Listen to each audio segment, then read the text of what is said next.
एक हस्बैंड ने अपनी वाइफ को और उसके घर वालों को कंट्रोल करने के लिए तो इनके खाने में कुछ, इनके घर की चीनी में कुछ मिला रहा था। जैसे कि क्या हो सकता है वो?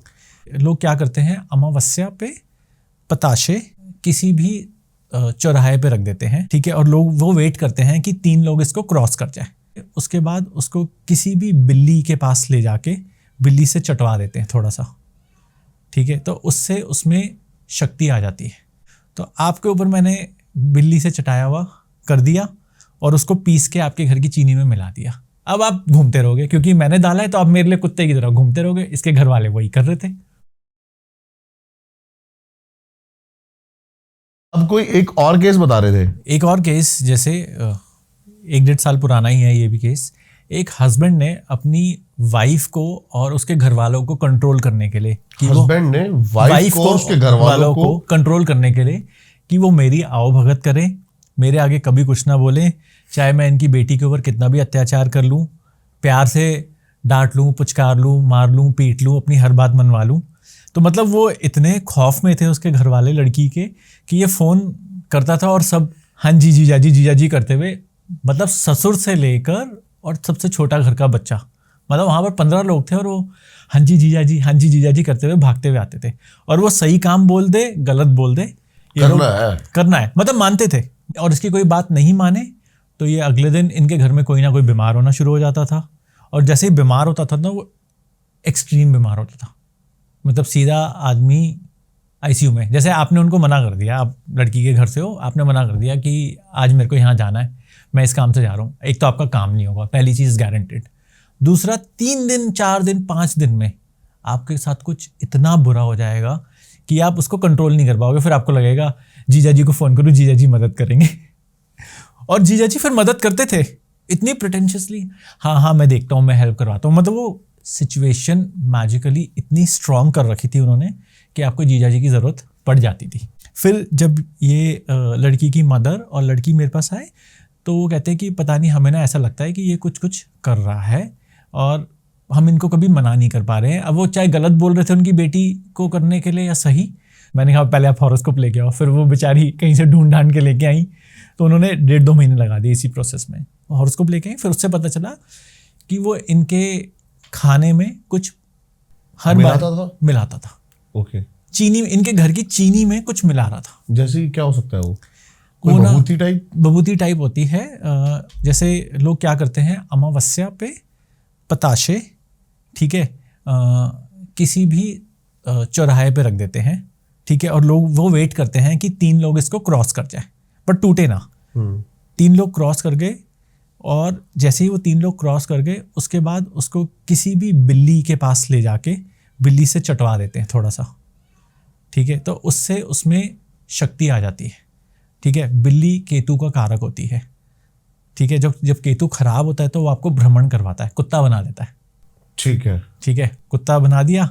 तो आपके ऊपर मैंने बिल्ली से चटाया हुआ कर दिया और उसको पीस के आपके घर की चीनी में मिला दिया। अब आप घूमते रहोगे, क्योंकि मैंने डाला है तो आप मेरे लिए कुत्ते की तरह घूमते रहोगे। इसके घर वाले वही कर रहे थे कॉन्टिन्यूसली, जो जीजा जी कहेंगे वो मैं करूँगा। और इन्होंने कभी नोटिस नहीं किया, वो हमेशा जब भी जाते थे तो मम्मी जी मैं आपके लिए आइसक्रीम लाया हूँ। अब आइसक्रीम में आप पताशे का पिसा हुआ पाउडर डाल दो, कुछ पता चलना नहीं है, इलायची ऐसे लेके चले जाते थे। तो उन्होंने फिर जब इन्होंने खाना बंद किया, मैंने इनको बोला कि आप इनके यहाँ से आई हुई कुछ भी चीज़ मना कर दो। कहते हैं अब वो खाना खाने आता है तो लेके आता है, मम्मी जी आपने खाना बनाया है और मैं ये रसमलाई लेके आया हूँ। तो कहती है मैंने एक बारी तो रसमलाई का बोल गिरा दिया। कहती है मैंने जैसे ही बोल गिराया रसमलाई ज़मीन पे गई। कहती है आप उसका गुस्सा समझ नहीं सकते थे। कहती है हमें लग रहा था आज ये 2-4 लोगों को मार देगा, क्योंकि अब उसका मैजिक ख़राब हो गया सारा किया हुआ।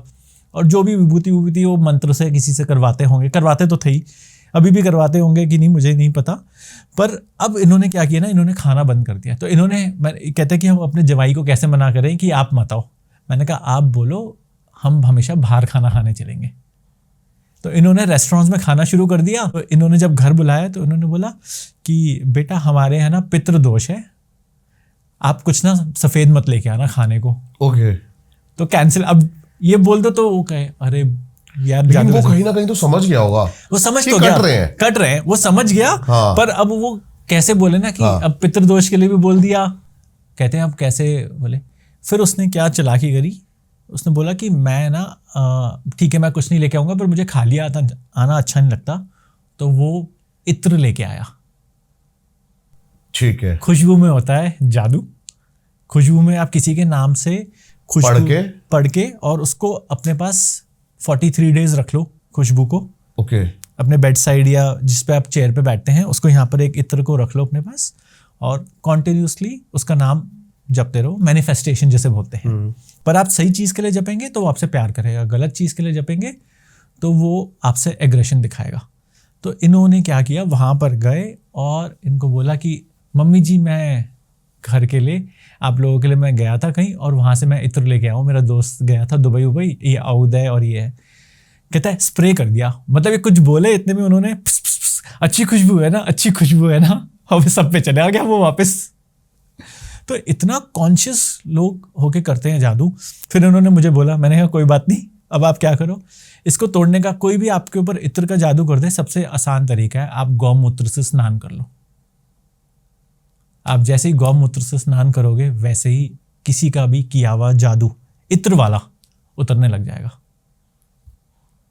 सिंपल टोटका है, किसी का भी कितना भी बड़ा जादू हो, इत्र का किया हुआ सिर्फ गौमूत्र से उतर जाता है।